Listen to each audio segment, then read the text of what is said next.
Boa noite, meus irmãos. Nós vamos dar continuidade hoje ao nosso estudo sobre o panorama dos livros da Bíblia, que nós temos chamado de Rota 66.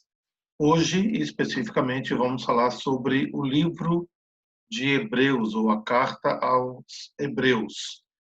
E nós vamos dar início começando falando sobre essa carta. Ela se encontra naquilo que é chamado de cartas gerais das Escrituras Sagradas. Nós vimos até a outra semana passada, as cartas do apóstolo Paulo foram cartas endereçadas para pessoas ou igrejas, então foram com um destinatário muito específico. Aqui nós chamamos de cartas gerais, algumas cartas, e eu enumero aqui para vocês, ou descrevo aqui. A carta aos Hebreus, que é a que nós vamos dar ênfase nela hoje. Nós temos também o livro de Tiago, nós temos ainda primeira e segunda de Pedro, nós temos primeira, segunda e terceira de João e fechamos com o livro de Judas. Após o livro de Judas, nós então vamos estudar o Apocalipse, que já é também um outro tipo de literatura da Escritura Sagrada. Então, as cartas gerais, Hebreus, Tiago, primeira e segunda de Pedro, primeira, segunda e terceira de João e Judas, hoje, portanto, dando ênfase, como destacamos aí, a carta aos Hebreus. Você vai se lembrar de um critério que nós temos falado a respeito da inclusão dos livros na palavra de Deus. Então, por exemplo, quando nós citamos as cartas de Paulo, nós dissemos que começa da maior para a menor. Então, nós começamos com Romanos, terminamos com Filemão, que é a menor carta do apóstolo Paulo. Esse foi o critério. Portanto, não é um critério, por exemplo, de tempo. Essa foi primeira, segunda, terceira. Então, não é dessa forma. Aqui, nós continuamos no mesmo critério. Dentro das cartas gerais, nós vamos ver a carta maior, a carta aos Hebreus, fechando com a carta de Judas, que é a menor das cartas gerais. Agora, um outro detalhe importante, que se você pegar a segunda a João ou terceira a João separadamente ou individualmente, as duas são menores do que Judas, mas a consideração é da primeira, segunda e terceira carta de João, então as três juntas, elas são maiores do que Judas e, portanto, vêm antes da carta escrita para Judas. Outra coisa importante que nós precisamos destacar é que elas são chamadas de gerais ou universais também, porque é dentro daquele contexto do credo apostólico quando a gente afirma crer na Igreja Universal ou na Igreja Católica. Não é no sentido de uma denominação, mas no sentido de que ela é uma carta geral. Como eu iniciei falando, ela não é endereçada para uma pessoa ou para uma igreja específica, mas ela foi escrita num contexto um pouco mais amplo. Então, a palavra geral, a gente poderia dizer que é para nenhum público específico, mas a melhor tradução seria referente ao todo. Então, são cartas que foram escritas, e a gente poderia então dizer dessa forma, escrita para os crentes de modo geral, não apenas daquele tempo, mas também para os crentes de todas as épocas. Aí você pode perguntar, pastor, as outras não são? Sim, elas também são para todos os crentes de todas as épocas, contudo, em termos de destinatário, elas foram enviadas para pessoas ou igrejas específicas. Então, nesse aspecto que nós, então, fazemos uma diferenciação. Então, começamos em Hebreus, terminamos em Judas. E, como eu disse, a palavra gerais, ela tem essa tradução melhor de referente ao todo. Especificamente sobre a carta aos Hebreus, vamos começar falando sobre o seu autor. Não menciona quem é o autor dessa carta, portanto, nós já podemos dizer de imediato que ela é um autor indeterminado. Se você for para o primeiro capítulo de Hebreus, vai começar vendo Deus, outrora falado, muitas vezes, e de muitas maneiras aos pais pelos profetas, e aí o texto desenvolve sem dizer, como as outras demais nós já vimos, sem dizer quem é que está escrevendo a carta. Nós temos aqui algumas sugestões que foram dadas por alguns líderes antigos. Então, nós temos, por exemplo, alguns que afirmam que essa carta foi escrita por Paulo, especificamente porque no capítulo 13, o versículo 23 diz: Notifico-vos que o irmão Timóteo foi posto em liberdade. Com ele, caso venha logo, vos verei. Então, baseado nesse texto, mencionando o jovem Timóteo, você se lembra que Timóteo era um grande amigo e parceiro de ministério de Paulo, então, por isso, alguns vão dizer, olha, foi Paulo quem escreveu a carta aos Hebreus. Essa foi uma sugestão feita no passado. Segundo, alguns dizem que poderia ter sido um aluno do apóstolo Paulo. Eles vão dizer o seguinte, a gente vai ver um pouco mais à frente, não é o estilo de Paulo, porque foi alguém sob o comando e sob a orientação de Paulo que teria então escrito essa carta. Há esta possibilidade. Terceiro, alguns podem dizer, e Calvino é um desses, que foi Lucas ou Clemente. Lucas aqui seria o personagem é, bíblico, né? Ou Clemente, que é um dos primeiros pais ali da igreja, que foi então citado, e Calvino disse que poderia ter sido um desses dois. Temos uma outra hipótese ainda, que poderia ter sido Barnabé. Barnabé, todos nós também sabemos, baseado nas histórias de Atos dos Apóstolos, que ele também foi um grande companheiro do apóstolo Paulo, empreendeu muitas viagens missionárias e ele poderia ser um dos tais que poderia ter sido o autor dessa carta. Temos ainda uma outra ideia, essa defendida por Martinho Lutero, de que poderia ter sido Apolo. Lembra de Apolo e Priscila, aqueles dois também amigos, este casal amigo do apóstolo Paulo, poderia ter sido ele o autor da carta aos Hebreus. Então, Martinho Lutero defende esta ideia. Veja bem, nós dissemos que ele é um autor indeterminado. Nós mantemos essa posição. Agora, por que não foi Paulo? Nós temos pelo menos três evidências bem fortes. A primeira delas é que o estilo de escrever é diferente. Então, não poderia ser Paulo. Isso, inclusive, dá o ensejo de que alguém dissesse que poderia ser um aluno de Paulo. Mas não foi Paulo, porque o estilo é diferente. Segundo, o autor aos Hebreus nunca usa a expressão Jesus Cristo. E se você olhar em todas as 13 cartas do apóstolo Paulo, ele usa mais de 90 vezes a expressão Jesus Cristo. E é de chamar a atenção o fato de que o autor aos Hebreus não usa essa expressão aqui em todos os 13 capítulos da carta. E, por último, também não tem uma saudação inicial, à semelhança de todas as demais 13 cartas do apóstolo Paulo, há uma saudação, sempre Paulo, apóstolo do Senhor Jesus Cristo, aos crentes de Tessalônica, aos crentes de Corinto, e assim por diante. E aqui nós não temos essa saudação inicial, que era muito comum, né, era de uso, na verdade, do apóstolo Paulo. Dr. Walter Martin diz o seguinte, que Hebreus foi escrito por um hebreu para outros hebreus, para dizer-lhes que deixassem de agir como hebreus. Ele entra aqui nessa frase já propriamente no propósito da carta aos hebreus, mas ele vai dizer que é um hebreu que escreveu para outros hebreus para que eles deixassem de ser hebreus.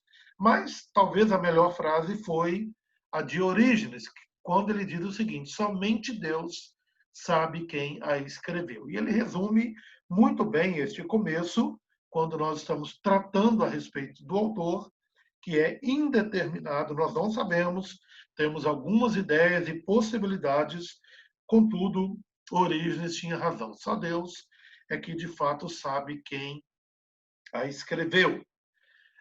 Continuando, vamos falar um pouco da data desta carta. E para esta data, nós temos também algumas informações que são importantes para nós podermos datar esta carta. A primeira coisa é que Clemente, lembra que eu citei que, voltando aqui só para a informação, que Calvino disse que Clemente poderia ter escrito essa carta? Pois bem, a gente continua aqui no nosso estudo e falando sobre a data, e a primeira informação que nós temos, importante, é que Clemente, este que foi citado por Calvino, ele escreveu uma carta aos irmãos ou à igreja de Corinto, e ele cita a carta aos Hebreus.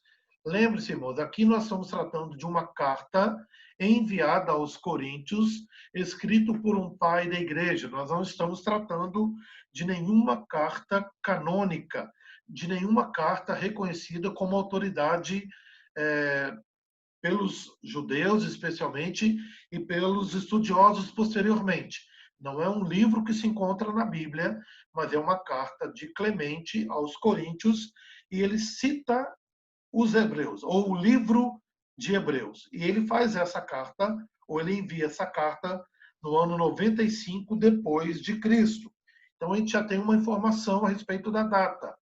Foi antes de 95, porque em 95 Clemente escreveu citando aos Hebreus. Uma segunda informação para a gente poder datar essa carta é que Timóteo ainda era vivo. Você vai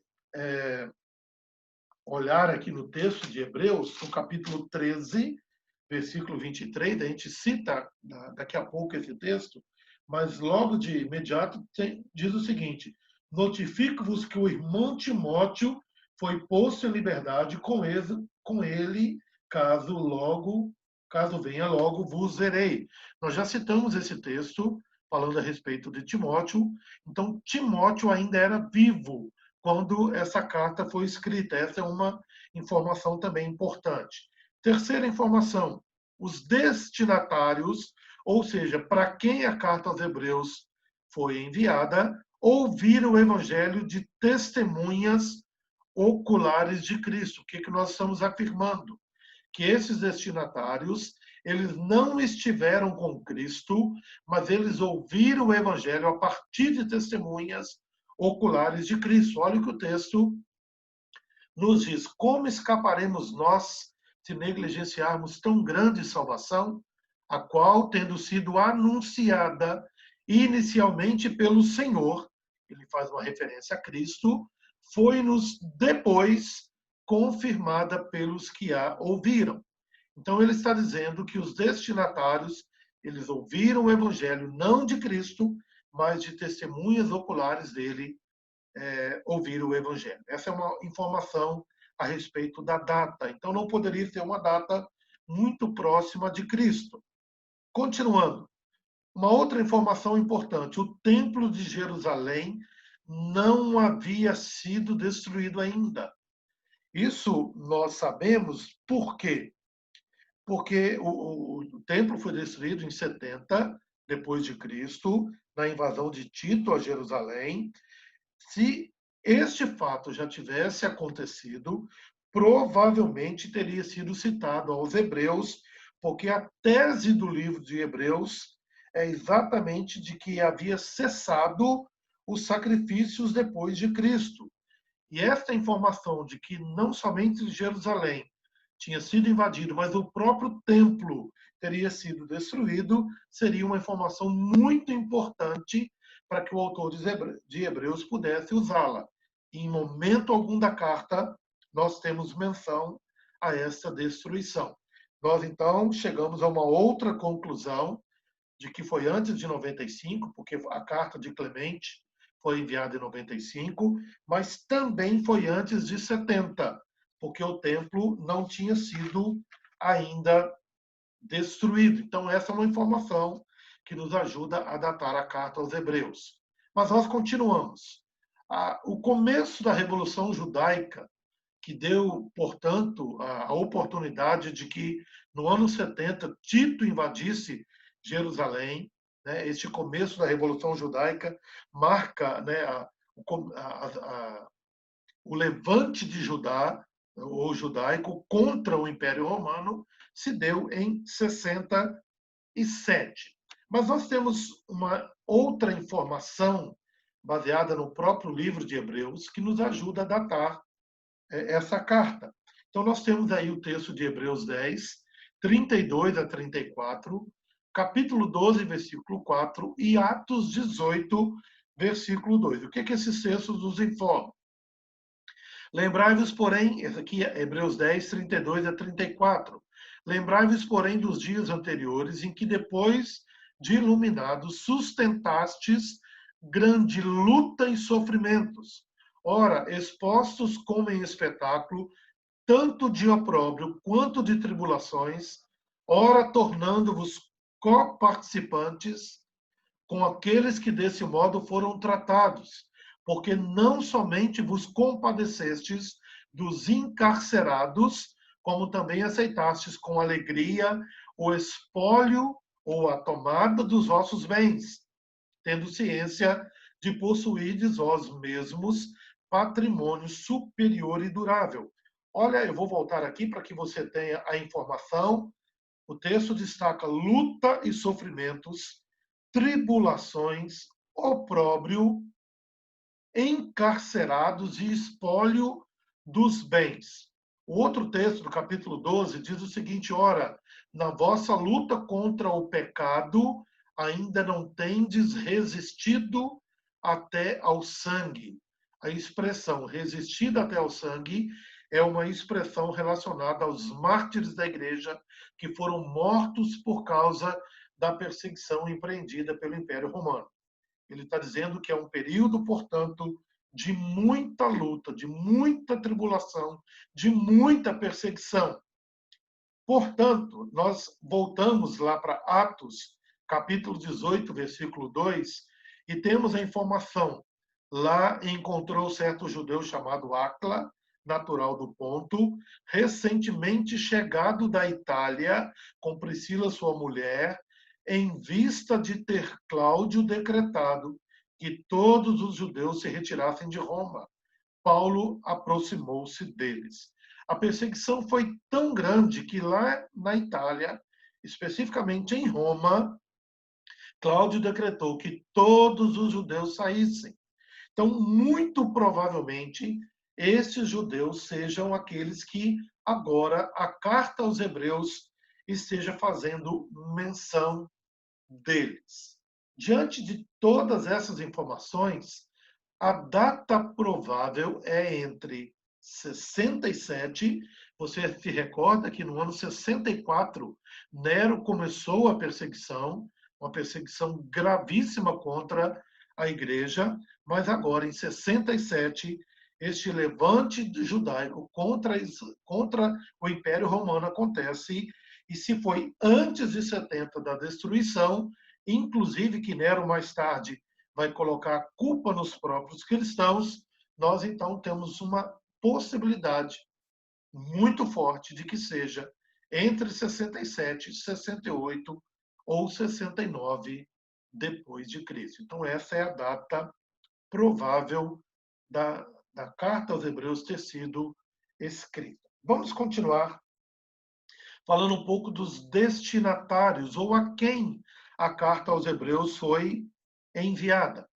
Então, para quem foi? Para cristãos judeus. Nós temos aqui alguns argumentos que nós vamos escrever a partir de agora, mas quem são cristãos judeus? São os adeptos do judaísmo, lembre-se que no tempo de Cristo e ainda no começo do livro de Atos, e este é um período de transição, nós passamos do judaísmo do Antigo Testamento para o cristianismo do Novo Testamento. Paulo, portanto, foi um dos grandes pregadores a respeito dessa transformação, dessa mudança.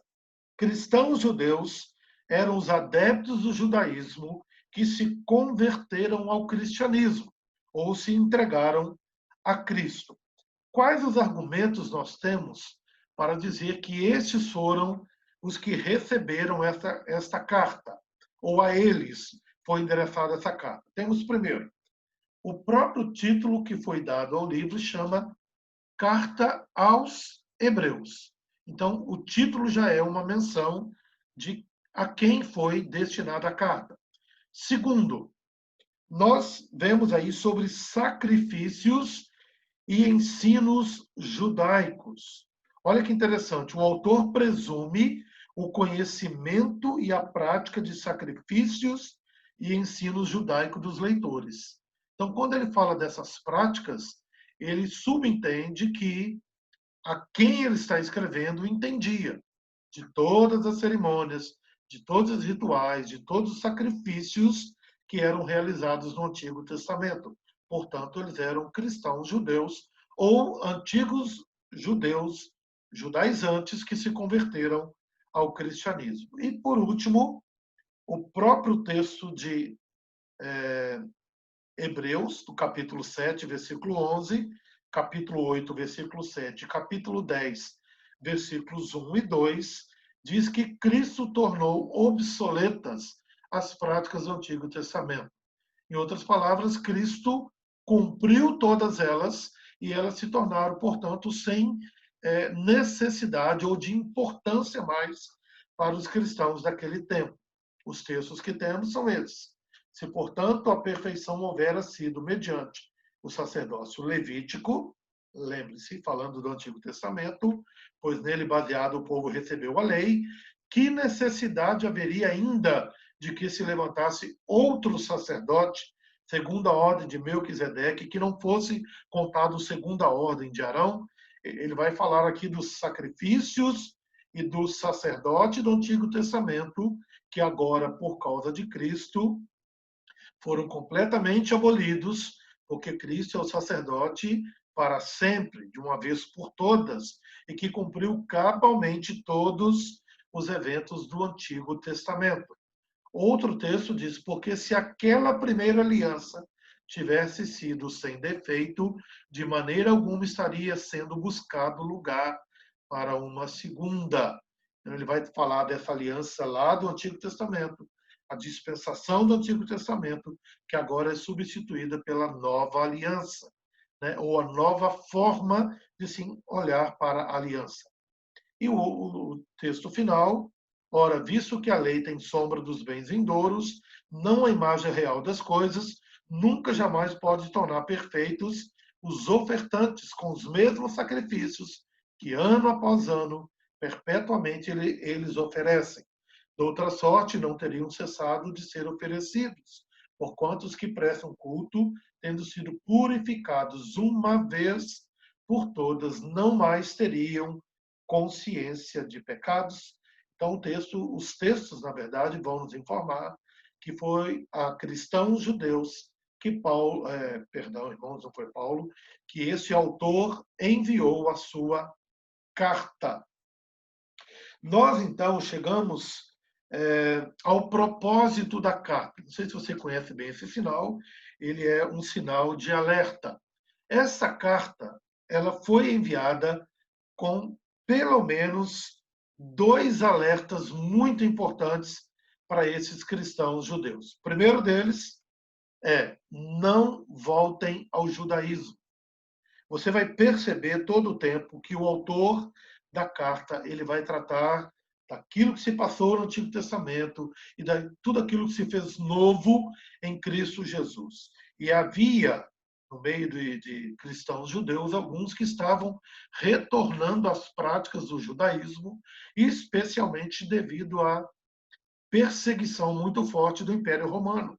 Então, este autor escreve e ele traz um alerta dizendo: não voltem ao judaísmo. O reverendo Hernandes ele comenta isso dizendo o seguinte, que uma palavra poderia simplificar ou resumir todo o livro de Hebreus: melhor. E se fosse uma frase, seria: Cristo é melhor. Então, qual é o propósito primeiro? Não voltem ao judaísmo. E segundo, que é a contrapartida do primeiro, permaneçam firmes em Jesus. E nós então citamos o capítulo 10, versos 35 a 39, quando este propósito vai ficar muito claro, que diz o seguinte: não abandoneis, portanto, a vossa confiança, ela tem grande galardão. Com efeito, tendes necessidade de perseverança, para que, havendo feito a vontade de Deus, alcanceis a promessa. Porque ainda dentro de pouco tempo, aquele que vem virá e não tardará. Todavia, o meu justo viverá pela fé. E se retroceder, nele não se compraz a minha alma. Nós, porém, não somos dos que retrocedem para a perdição. Somos, entretanto, da fé para a conservação da alma. Olha o que esse texto nos informa, ou mostra para nós o propósito ao escrever essa carta. Não voltem ao judaísmo, permaneçam firmes no Senhor, vivam pela fé. Vocês não são como nós não somos, daqueles que retrocedem. Chegamos então ao tema dessa carta. O tema da carta, se o pastor Hernandes disse que poderia ser resumido em melhor, a gente então diz que o tema da carta é a superioridade de Cristo, ou, se você quiser, um outro tema, a doutrina da superioridade de Cristo. Qual é o estilo dessa carta? Ela é uma palavra de exortação, no sentido de que não voltem. Olha o que o texto nos diz lá em 13:22. Rogo-vos ainda, irmãos, que suporteis a presente palavra de exortação, tanto mais quanto vos escrevi resumidamente. Então, ele mesmo está dizendo, olha, a minha palavra para vocês, ela é de exortação. Em que sentido? O propósito vai dizer para que não voltem ao judaísmo e que permaneçam firmes no Senhor Jesus. Nós, então, chegamos já bem próximo do final e nós trazemos aqui o tema, né, nessa parte azul mais escura, quando trata da superioridade de Cristo. E esse esboço vai mostrar para nós que essa superioridade, ela é na pessoa de Cristo, coluna da esquerda, na superioridade da obra de Cristo, essa coluna que está no meio, e à direita, a superioridade da vida em Cristo. Então, como que Cristo é melhor? Na sua pessoa, na sua obra e na vida que temos nele. A pessoa de Cristo, ela destaca a majestade de Cristo. Isso está especialmente nos capítulos 1 ao capítulo 4. Vai tratar da majestade de Cristo e da superioridade da pessoa de Cristo. Na coluna do meio, nós temos a palavra ministério. Lembre, irmãos, que ele está fazendo uma comparação daquilo que o Velho Testamento fazia ou exigia que se fizesse em relação àquilo que Cristo fez. Então, ele vai falar desse ministério e da superioridade da obra de Cristo, especialmente nos capítulos 5 a 10. E ele ainda trata, na coluna da direita, da superioridade da vida em Cristo, tratando especificamente dos ministros, tratando isso no capítulo 11 até o capítulo 13. Este é o esboço da nossa carta. Então, Cristo é superior, portanto, é majestoso em relação aos profetas, aos anjos e a Moisés. A obra de Cristo é superior no sacerdócio, na sua aliança e no sacrifício que ele realizou por nós. E a vida em Cristo é melhor, porque é uma vida em fé, em amor e em esperança. Este, portanto, é o esboço da carta enviada para os Hebreus. E temos ainda, para encerrar, algumas curiosidades. Olha que interessante. Essa carta ficou conhecida como Levítico do Novo Testamento. Se você ler o livro de Levítico, é onde, no Velho Testamento, nós temos todas as informações a respeito das cerimônias e sacrifícios do Antigo Testamento. Então, ela ficou conhecida como o Levítico do Novo Testamento. Segunda curiosidade, ela ficou conhecida também como o quinto evangelho. Quando você lê Mateus, Marcos, Lucas e João, você vai encontrar a descrição do que Cristo fez. Quando você lê o livro de Hebreus, você vai encontrar a descrição do que Cristo continua fazendo. Muito interessante esse aspecto. O que Cristo fez está no Evangelho, nos 4 Evangelhos. Portanto, é conhecido como o quinto Evangelho, o livro de Hebreus, porque nos mostra aquilo que Cristo continua fazendo. E a gente então pode encerrar dizendo que o livro de Hebreus ele é a ponte do Antigo Testamento para o Novo Testamento. Muitas das cerimônias do Antigo Testamento elas são esclarecidas e, na verdade, cumpridas a partir de Cristo, e o livro de Hebreus trata exatamente desse tópico para a nossa vida. Portanto, irmãos, nós chegamos ao final e nós só podemos dizer que o livro de Hebreus ele é muito importante para que a gente olhe para Cristo como superior na sua pessoa, na sua obra, na vida que ele dá a cada um de nós. Portanto, estar com Cristo é melhor. E o livro de Hebreus ele é uma exortação para que os seus leitores não voltassem ao judaísmo e continuassem firmes no Senhor Jesus. Essa é uma mensagem universal, é uma mensagem geral nesse sentido, para que a gente não volte aos rudimentos deste mundo. O livro de Gálatas também vai tratar muito a respeito disso, que não se deve voltar às práticas do Antigo Testamento, das práticas judaizantes, mas agora sim, olhar para Cristo, como diz lá no capítulo 12 de Hebreus, ele é o autor e o consumador da nossa fé, e os nossos olhos devem estar fitos nele. Eu gostaria de orar, colocando as nossas vidas diante do Senhor, pedindo a Deus que Ele continue falando conosco pela Sua palavra. Deus querido, abençoa-nos, ó Deus, quando abrirmos as Escrituras e nos depararmos com o livro de Hebreus, para que possamos, ó Deus, através dessas informações, ter um entendimento melhor a respeito, ó Deus, deste livro, que é uma exortação para cada um de nós. Que Cristo é melhor, Ele é suficiente também na nossa vida. Nós te louvamos, Senhor, nós te pedimos e nós te agradecemos, em nome de Cristo Jesus. Amém. Nós chegamos, portanto, irmãos, ao final do nosso estudo e rogamos a Deus que Ele continue abençoando a sua vida, em nome de Jesus. Amém.